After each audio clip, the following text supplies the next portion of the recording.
नृसिंहकवचम् वक्ष्ये प्रह्लादेनोदितम् पुरा सर्वरक्षाकरम् पुण्यम् सर्वोपद्रवनाशनम् सर्वसम्पत्करम् चैव स्वर्गमोक्षप्रदायकम् ध्यात्वा नृसिंहम् देवेशम् हेमसिंहासनस्थितम् विवृतास्यम् त्रिनयनम् शरदिन्दुसमप्रभम् लक्ष्म्यालिङ्गितवामाङ्गम् विभूतिभिरुपाश्रितम् चतुर्भुजम् कोमलाङ्गम् स्वर्णकुण्डलशोभितम् श्रिया सुशोभितो रस्कम् रत्नकेयूरमुद्रितम् तप्तकाञ्चनसङ्काशम् पीतनिर्मलवाससम्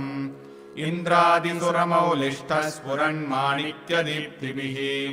विराजितपदद्वन्द्वम् शङ्खचक्रादिहेतिभिः गरुत्मता च विनयात् स्तूयमानम् मुदान्वितम् स्वहृत्कमलसंवासम् कृत्वा तु कवचम् पठेत् नृसिंहो मे शिरः पातु लोकरक्षात्मसम्भवः सर्वगोपीस्तम्भवासः पालम् मे रक्षतु ध्वनिम् नृसिंहो मे दृशौ पातु सोमसूर्याग्निलोचनः स्मृतिम् मे पातु हरिः मुनिवर्यास्तुतिप्रियः नासा मे सिंहनासस्तु मुखम् लक्ष्मीमुखप्रियः सर्वविद्याधिपः पातो नृसिंहो रसनाम् मम वक्त्रम् पात्विन्दुवदनः सदा प्रह्लादवन्दितः नृसिंहः पातु मे कण्ठम् स्कन्धौ भूभरणान्तकृत् दिव्यास्त्रशोभितभुजो नृसिंहः पातु मे भुजौ करौ मे देववरदो नृसिंहः पातु सर्वतः हृदयम् योगिसाध्यश्च निवासम् पातु मे हरिः मध्यम् पातु हिरण्याक्ष वक्षः कुक्षिविदारणः नाभिम् मे पातु हरिः स्वनाभि ब्रह्म संस्तुतः ब्रह्माण्डकोटयः कट्याम् यस्यासौ पातु मे कटिम् गुह्यम् मे पातु गुह्यानाम् मन्त्राणाम् गुह्यरूपदृक् ऊरो मनोभवः पातु जानुनी नररूपदृक् जङ्घे पातु धराभारा हर्ता योऽसौ नृकेसरी सुरराज्यप्रदः पातु पादौ मे नृहरीश्वरः सहस्रशीर्षा पुरुषः पातु मे सर्वशस्तनुम् महोग्रः पूर्वतः पातु महावीराग्रजोऽग्नितः महाविष्णुर्दक्षिणे तु महाज्वालस्तु नैऋतौ पश्चिमे पातु सर्वेशो दिशि मे सर्वतोमुखः नृसिंहः पातु वायव्याम् सौम्या भीषणविग्रहः ईशान्याम् पातु भद्रो मे सर्वमङ्गलदायकः संसारभयतः पातु मृत्योर्मृत्युर्नृकेसरी इदम् नृसिंहकवचम् प्रह्लादमुखमण्डितम् भक्तिमान् यः पठेन्नित्यम् सर्वपापैः प्रमुच्यते पुत्रवान् धनवान् लोके दीर्घायुरुपजायते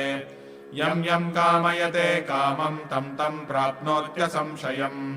सर्वत्र जयमाप्नोति सर्वत्र विजयी भवेत् भूम्यन्तरिक्षदिव्यानाम् ग्रहाणाम् विनिवारणम् वृश्चिकोरगसम्भूत विशापहरणम् परम् ब्रह्मराक्षसयक्षाणाम् दूरोत्सारणकारणम्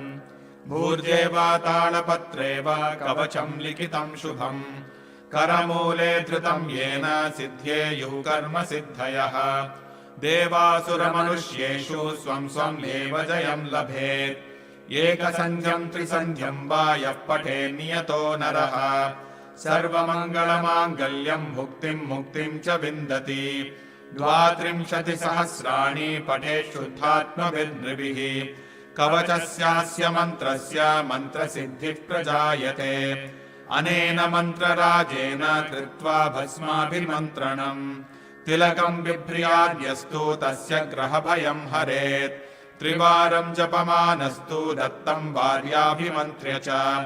प्राशयेद्यम् नरम् मन्त्रम् नृसिंहध्यानमाचरेत् तस्य रोगाः प्रणश्यन्ति ये च स्युः कुक्षिसम्भवाः किमत्र बहुनोक्तेन नृसिंहः सदृशो भवेत् मनसा चिन्तितम् यत्तु स तच्चाप्नोत्यसंशयम् गर्जन्तम् गर्जयन्तम् निजभुजपटलम् स्फोटयन्तम् हरन्तम् दीप्यन्तम् दापयन्तम् दिवि भुवि दिशम् क्षेपयन्तम् क्षिपन्तम् क्रन्दन्तम् रोषयन्तम् दिशि दिशि सततम् संहरन्तम् भरन्तम् वीक्षन्तम् घूर्णयन्तम् करनिकरशतैर्दिव्यसिंहम् नमामि इति श्रीब्रह्माण्डपुराणे प्रह्लादोक्तम् श्रीनरसिंहकवचम् सम्पूर्णम्।